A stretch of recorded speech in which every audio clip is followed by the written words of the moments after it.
Alhamdulillah, alhamdulillahi rabbil alamin, alladzi anzalal kitaba la raiba fihi hudan lil muttaqin, nazzala bihi ruhul amin,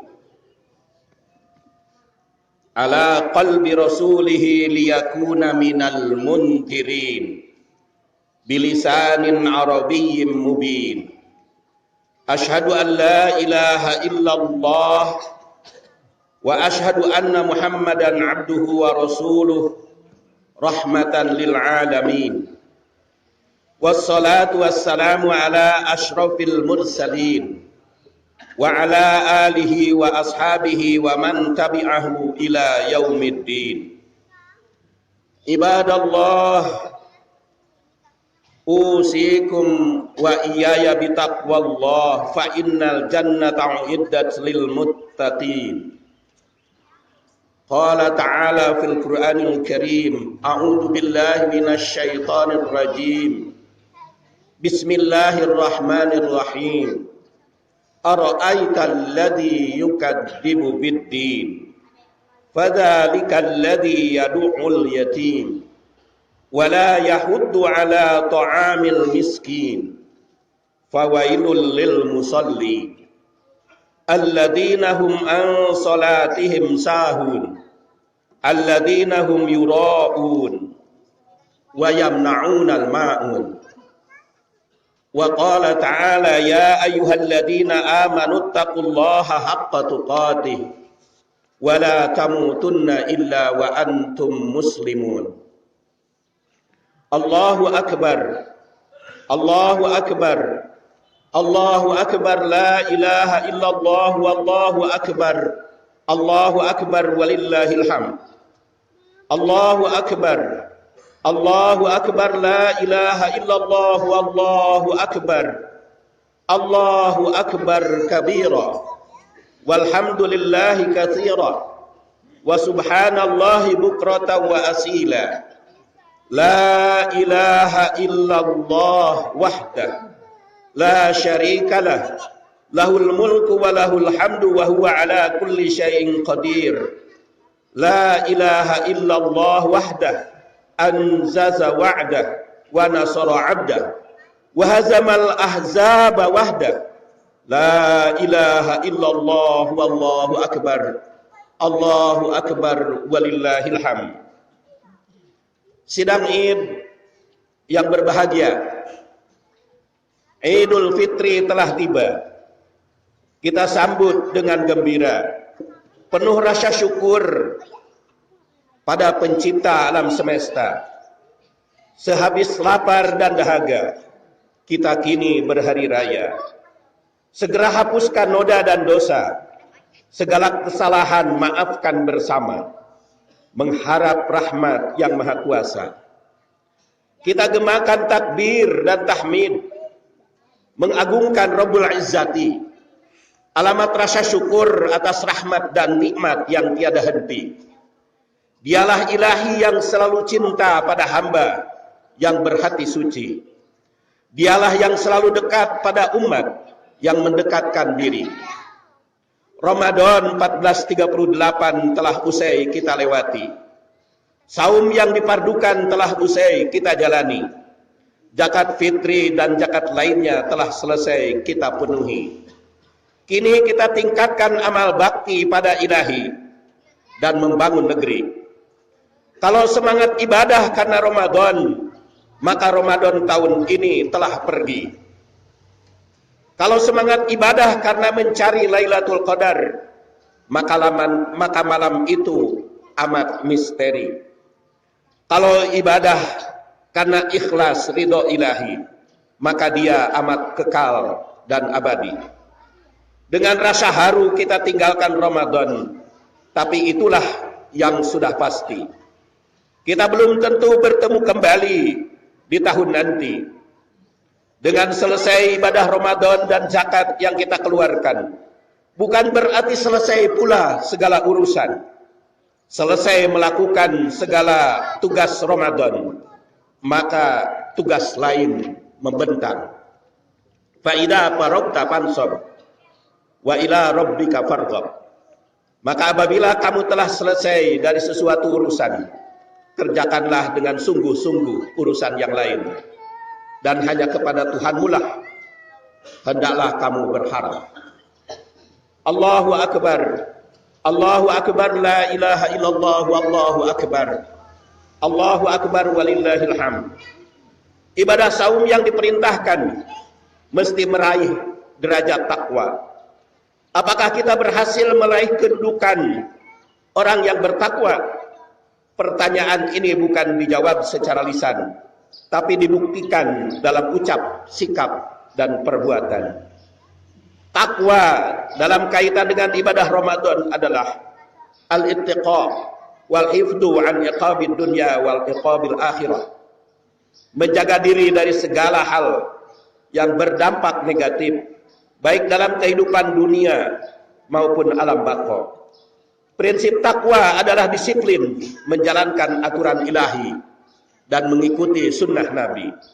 Allahu akbar, Allahu akbar, la ilaha illallah, wallahu akbar, Allahu akbar walillahil hamd. Hadirin rahimakumullah, dari satu segi kita patut bahagia karena giroh umat Islam ini dalam ibadah semakin meningkat. Namun di segi lain kita prihatin, masih banyak yang bermaksiat. Dari satu segi kita bahagia, ibadah ritual memadati berbagai tempat. Di segi lain kita prihatin, ibadah sosial masih tersendat. Jamaah umroh yang ke tanah suci setiap tahun meningkat, namun masih banyak tetangga yang masih malarat. Padahal kita tahu syariat Islam mengajarkan keseimbangan antara ibadah yang bersifat ta'abudi dengan yang bersifat ta'amuli, antara ritual dengan sosial, antara ubudiyah dan muamalah. Di berbagai komplek perumahan banyak jamaah yang berulang kali ke tanah suci, tapi jalan di depan rumahnya sendiri masih belum diperbaiki. Padahal kita tahu bahwa memberikan kelancaran lalu lintas merupakan bagian dari iman yang membahagiakan. Min sa'adatil mar'i al-jarus salih wal markabul hani wal maskanul wasi. Di antara kebahagiaan rumah tangga adalah tetangga yang baik, lalu lintas yang lancar, dan rumah yang leluasa. Kita juga patut berbangga dengan adanya orang tua siswa mengumpulkan dana untuk mengumrohkan salah seorang guru sekolah. Namun belum saya dengar orang tua murid mengumpulkan dana untuk membiayai guru anak-anaknya sekolah yang lebih tinggi. Padahal justru memanifestasikan, memfasilitasi pendidikan itulah yang lebih unggul di sisi Allah dan memperlancar jalan ke surga. Man salaka tariqan yaltamisu fihi ilman sahhalallahu lahu tariqan ilal jannah. Barang siapa yang memberikan jalan memperlancar dunia pendidikan, maka Allah akan memperlancar jalan menuju surga. Kebenaran dalam beragama ternyata bukan hanya dibuktikan dengan ibadah ritual, tapi mesti diterapkan di dalam kesalehan spiritual dan kesalehan sosial. Kebenaran agama mesti dibuktikan dalam kehidupan individu dan kehidupan berkolektif. Jika masih tidak seimbang, maka kebenarannya patut dipertanyakan. Itulah salah satu esensi ayat yang saya bacakan pada muqaddimah khutbah Id pada pagi ini. Ara'aital ladzi yukadzibu biddin. Tahukah engkau Siapa yang mendustakan agama? Fadzalikal ladzi yad'ul yatim. Itulah yang menelantarkan atau menghardik anak yatim. Wala yahuddu ala ta'amil miskin, dan tidak mendorong untuk memberikan santunan pada orang miskin. Fawailul lil musallin, celakalah orang yang salat. Alladzina hum an salatihim sahun, yang lalai dalam salatnya. Alladzina hum yura'un, yang riya dalam salatnya. Wa yamna'unal ma'un, dan tidak mau menolong dengan pertolongan yang berguna. Sidang id rahimakumullah. Ara'aital ladzi yukadzibu biddin. Tahukah engkau orang yang mendustakan agama? Dengan nada bertanya, awal surat Al-Ma'un ini berdialog dengan kita. Huruf hamzah pada ayat ini berfungsi istifham atau kata tanya. Pertanyaan semacam ini berfungsi dorongan agar berpikir dan tertarik untuk mengetahui jawabannya tentang seperti apa yang mendustakan agama. Betapa pentingnya hal yang akan diterangkan. Begitu isyarat yang kedua. Yang ketiga, sampai di mana pengetahuan kita tentang orang yang mendustakan agama. Yang keempat, kritikan. Boleh jadi kita telah yakin sudah beragama, padahal masih mendustakannya.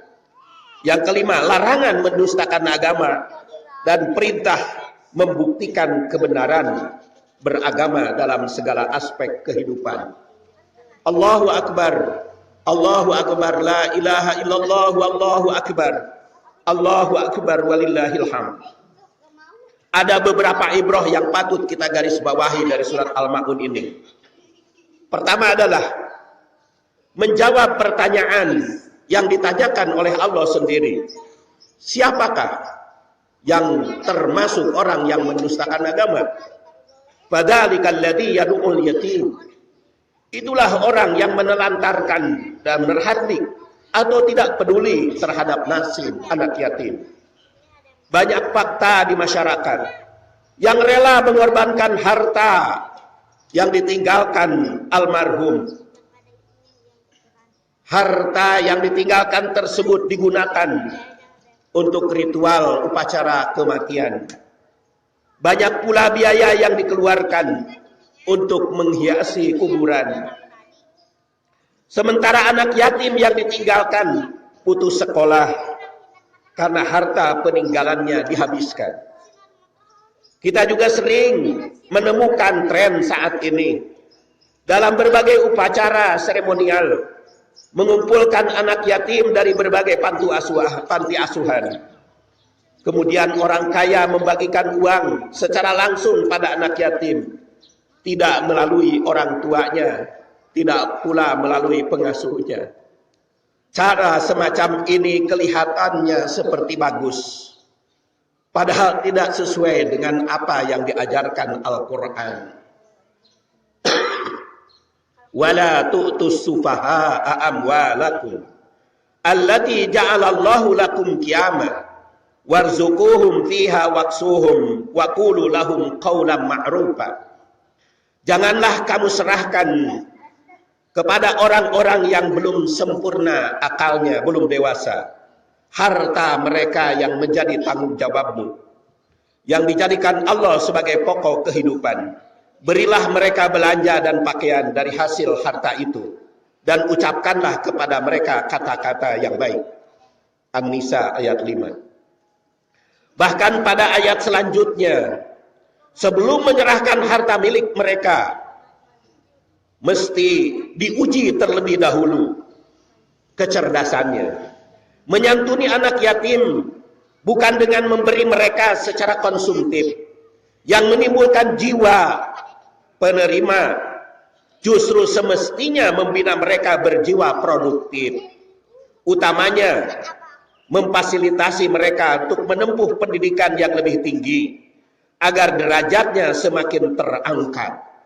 Padahal kita tahu bahwa memfasilitasi pendidikan jauh lebih tinggi nilainya dibandingkan dengan memberikan konsumtif yang demikian mudah dihabiskan, dan nilainya membentang jalan ke surga.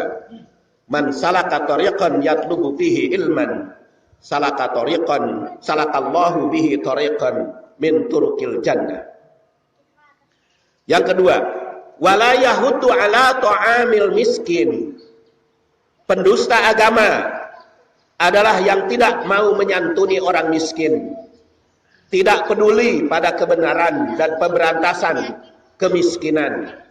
Sifat pendusta agama yang kedua, orang yang tidak peduli atau kurang peduli pada orang miskin, kurang giat mengentaskan kemiskinan.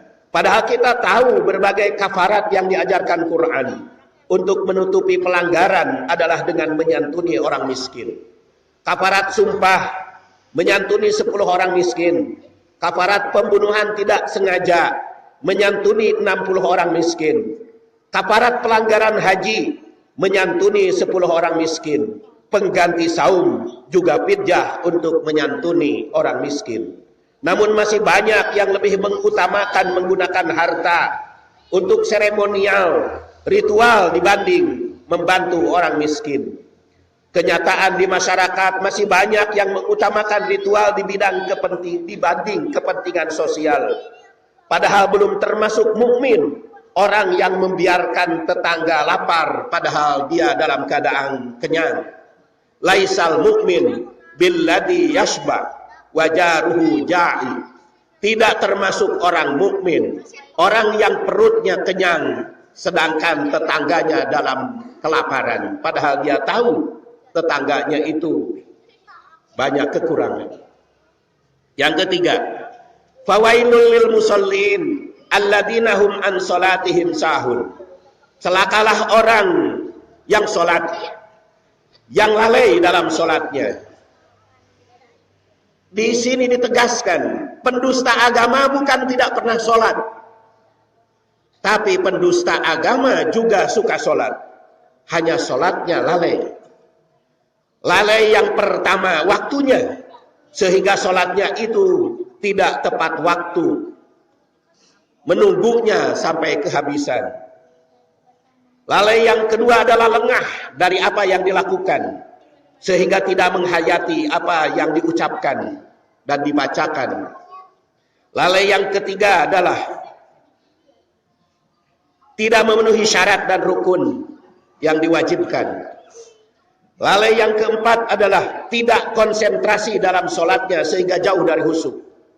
Lalai yang kelima, melakukan sholat tidak seperti apa yang dicontohkan oleh Rasul. Lalai berikutnya, melakukan sholat tidak serius, asal-asalan, tidak sungguh-sungguh. Dan bisa juga termasuk lalai, sholatnya tidak dimanifestasikan di dalam aspek kehidupan. Fawailul lil musallin. Yang keempat, alladzina hum yura'un, riya. Riya adalah beribadat, mungkin dihadapkan kepada Allah, tetapi tujuannya bukan untuk mencari ridho Allah.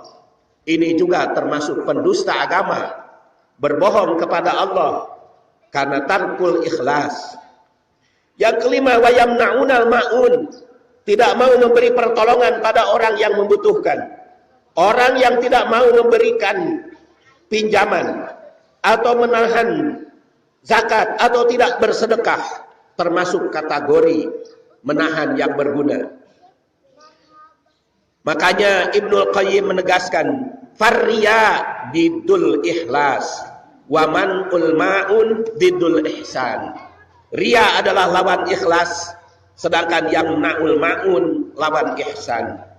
Dengan demikian ayat ke-6 ini mencela orang yang benar menjalin hubungan baik dengan Allah, tapi kurang baik hubungannya dengan sesama manusia. Ibrah yang kedua, surat Al-Ma'un ini merupakan prinsip dasar di dalam kehidupan beragama.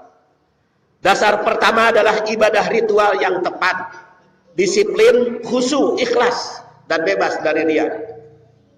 Prinsip yang kedua adalah menjalin hubungan baik dengan sesama manusia, seperti memelihara anak yatim, menyantuni orang miskin. Ibrah berikutnya surat Al-Ma'un menegaskan belum sah kehidupan beragama kita kalau tidak seimbang antara melaksanakan ibadah ritual dengan sosial. Ibrah yang keempat, dalam surat Al-Ma'un, ibadah yang berkaitan dengan kehidupan sosial jumlahnya lebih banyak disebut dibanding dengan ibadah yang sifatnya ritual. Ini memberikan gambaran aktivitas kita lebih banyak yang berkaitan dengan muamalat sesama makhluk. Allahu Akbar, la ilaha illallah, wallahu akbar, Allahu Akbar walillahil hamd. Sekarang timbul pertanyaan, lalu apa langkah kita agar kita tidak termasuk mendustakan agama? Apa yang harus kita tempuh agar kebenaran keagamaan kita bisa dibuktikan di dalam kehidupan? Khatib mencoba mengkaji ayat ini dari sudut penerapan kehidupan beragama di dalam keluarga. Yang pertama, akidah yang sifatnya spiritual tidak boleh dipisahkan dengan muamalah yang bersifat sosial. Terapkan mulai dari kehidupan keluarga kita. Kedua, jika ingin bahagia dalam rumah tangga, jangan ada yang berdusta. Ara'aital ladzi yukadzibu biddin. Dan Allah Subhanahu wa taala melalui rasulnya menegaskan, wa innal kadziba yahdi ilal fujur wa innal fujur yahdi ilan nar. Tidak sedikit rumah tangganya berantakan akibat ada yang berbohong. Langkah yang ketiga, menjadikan ibadah sholat sebagai kegiatan utama dalam kehidupan keluarga. Bukan hanya sholat tepat waktu, tetapi juga manifestasi ibadah sholat tersebut dalam segala aspek kehidupan. Yang dilandasi ikhlas, bebas dari riya. Yang dilandasi khusyuk, bebas dari sahur. Dan mewujudkannya di dalam segala aspek kehidupan, supaya tidak yamna'unal ma'un. Itu salah satu makna nawwiru manazilakum bis shalah wa qiraatil Qur'an.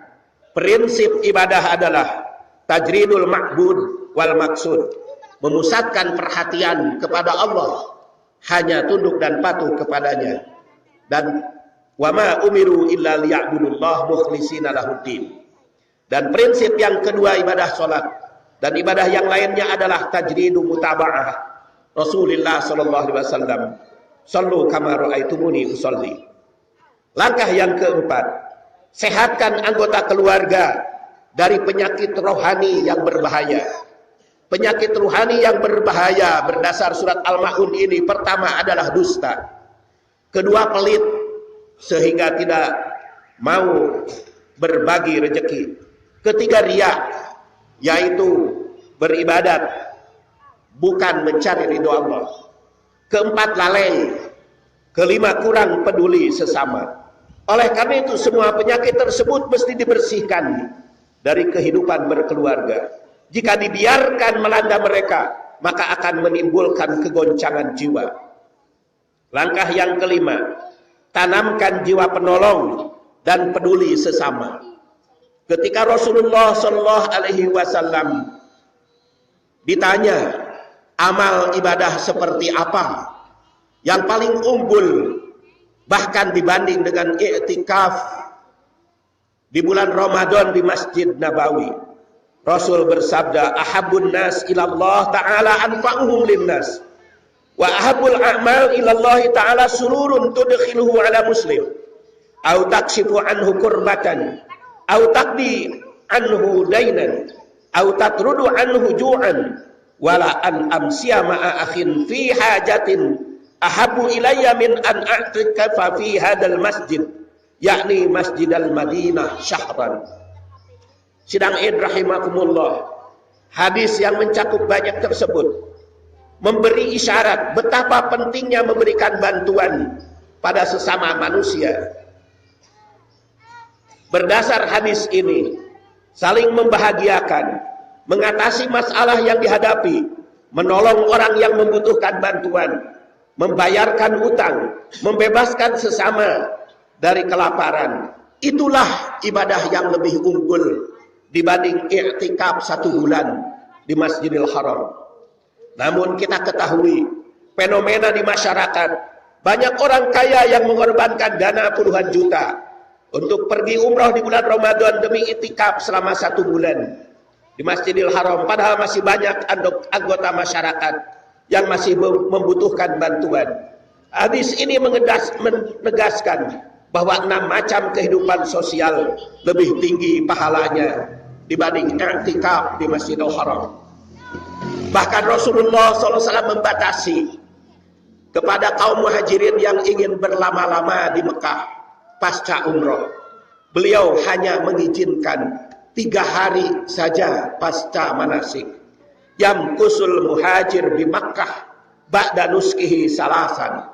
Diizinkan orang muhajirin berada di Mekah setelah menunaikan manasik 3 hari saja. Beliau juga tandaskan, idza qada ahadukum hajjahu falyu'ajjil ar-rihlah ila ahli fa innahu a'damu li ajri. Apabila salah seorang di antara kamu telah selesai menunaikan manasik haji dan umroh, segeralah kembali kepada keluarga, karena itu lebih tinggi pahalanya. Jika salah, demikianlah yang sempat kami sebagai khatib sampaikan. Semoga Allah Subhanahu wa taala memberikan bimbingan kepada kita sehingga bisa menerapkan kehidupan beragama dalam segala aspek kehidupan. Allahumma aslih lana dinana alladzi ja'altahu lana ismatan wa aslih lana dunyana allati ja'alta fiha ma'asyana. Allahumma inna na'udzu biridhaka min sakhatika wa na'udzu bi'afwika min nikmatika wa na'udzu bika min kalamani alima a'taita wa la mu'tiya lima mana'ta wa la yanfa'u dal jad min kal jad. Rabbana hab lana min azwajina wa dzurriyyatina qurrata a'yun waj'alna lil muttaqina imama. Allahumma ij'al fi qulubina nura wa fi absarina nura wa fi asma'ina nura wa an aymanina nura wa an aysarina nura wa fawqina nura wa tahtina nura wa amamina nura wa khalfina nura wa adim lana nura. Rabbana atina fid dunya hasanah wa fil akhirati hasanatan wa qina adzabannar. Subhana rabbika rabbil izzati amma yasifun wa salamun alal mursalin walhamdulillahi rabbil alamin. Assalamualaikum warahmatullahi wabarakatuh.